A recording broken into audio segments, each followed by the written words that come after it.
कि आप क्यों आए हो हमारी इबादत गाह में, आप क्यों आए हो हमारे रास्तों में, आपने क्यों पानी पिया हमारे कुएं से।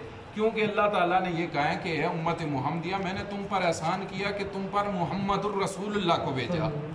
अगर मुहम्मदुर रसूलुल्लाह को भेजा तो मेरे नबी को कहा कि एक मकाम और एक ताकत इतनी दी, कहा कि एक वक्त आया जब कुरैश ने मेरे नबी पर जुल्म और सितम किए तो अल्लाह ताला ने कहा प्यारे महबूब अगर तू कहे तो मैं सफ़ा मरवा को यूं जोड़ना दूं और इनको मसमार कर दूं। फरमाया नहीं, रब्बी हबली उम्मती, या अल्लाह मेरी गुनहगार उम्मत की बख्शिश फरमा, अगर ये चाहे काफिर हैं तो इन्हें इस्लाम की रोशनी की तरफ ला।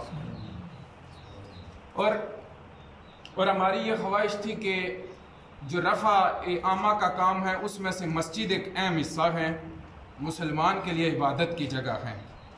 तो उसकी बुनियाद के लिए डॉक्टर साहब ने खुद मुझसे बात की कि मैं यहाँ पर कुछ काम करवाना चाहता हूँ, तो मुझे आप बताएं कि कौन सा ऐसा काम है। तो मैंने कहा कि अगर मस्जिद का काम हो जाए तो ज़्यादा बेहतर है। और कहते हैं कि मैं भी यही चाहता हूँ, मेरी और उनकी यही बात हुई कि मैं भी यही चाहता हूँ कि यहाँ मसाजिद हो। अब मस्जिद बनाने के लिए मैं एक चीज़ आपको क्लियर कर दूं कि हमने पहले रोज़े का काम या उस चीज़ को क्यों नहीं किया, मस्जिद को क्यों करना चाहा। मस्जिद की वजह यह है कि मस्जिद अल्लाह का घर है, सरकार यहाँ पर जलवा घर है। आप 10 या 15 बंदे आए हैं यहाँ पर वुजू करने के लिए, सबसे मेन जो चीज़ है वो वुजू की जगह आनी चाहिए, क्योंकि इबादत का अहम जुज़्व और पाकीज़गी का पहला हिस्सा बाबुद दखलुद दरैन सकलैन अला वुजू, यानी कि बाब इस्लाम में मुसलमान के ज़ाब्ता-ए हयात में पहला अव्वल पाकी हैं। वो पाकी आने के लिए हमें वुज़ू की जगह दरकार है। फिर उसके बाद फ़राइज़ को देखा जाए तो सबसे डंके की चोट पर नमाज है। और इवन के ये बोला गया है कि मसला तो मिंबर पे थोड़ा सा इसको भी कवर किया जाता है कि जिसने नमाज छोड़ी उसने कुफर किया, अगर जिसने कुफर किया तो इस्लाम उसका इस्लाम भी जाता नज़र आता है। तो इसलिए नमाज फ़र्ज़ है और फ़र्ज़ उलाइन है।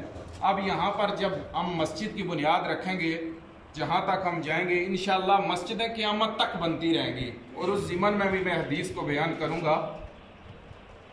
अब मस्जिद की बुनियाद रखेंगे तो आप 10 बंदे आए हैं तो वुज़ू करेंगे, वुज़ू करने के बाद अगर नमाज का टाइम है तो नमाज अदा करेंगे।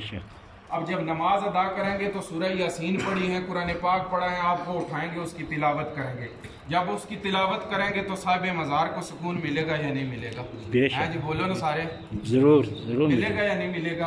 अब जो साहिब मज़ार हैं वो ये अगर हम इधर हर किस्म का टाइल लगा दें, इधर हर किस्म का कालम खड़ा कर दें, बीम खड़ा कर दें, रोज़े की 7200 कलियां बना दें, 800 कलियां बना दें, लेकिन कुरान की तिलावत ना हो तो मज़ा नहीं आएगा।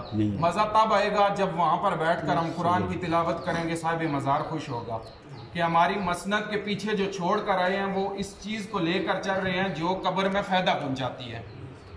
और कब्र में फ़ायदा कुरान पहुँचाता है या नहीं पहुँचाता?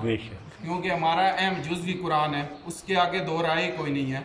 जब वुज़ू करेंगे, वुज़ू करने के बाद पाकी के बाद हम कुरान की तिलावत करेंगे, अलिफ लाम मीम हरूफ़े मुक़त्ताआत हैं, वहाँ से लेकर वन नास तक कुरान के किसी नसा कती या किसी सीगे को पढ़ लें, पढ़ने का सवाब कब्र में मिलेगा, जो पढ़ने वाला है उसे भी मिलेगा, जो चल कर आया है उसके आने का भी सवाब उसे मिलेगा।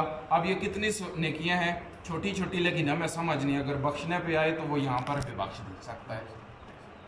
और इस वजह से हमने पहले मस्जिद की बुनियाद रखी और डॉक्टर साहब ने कहा कि हम इसको शुरू करते हैं।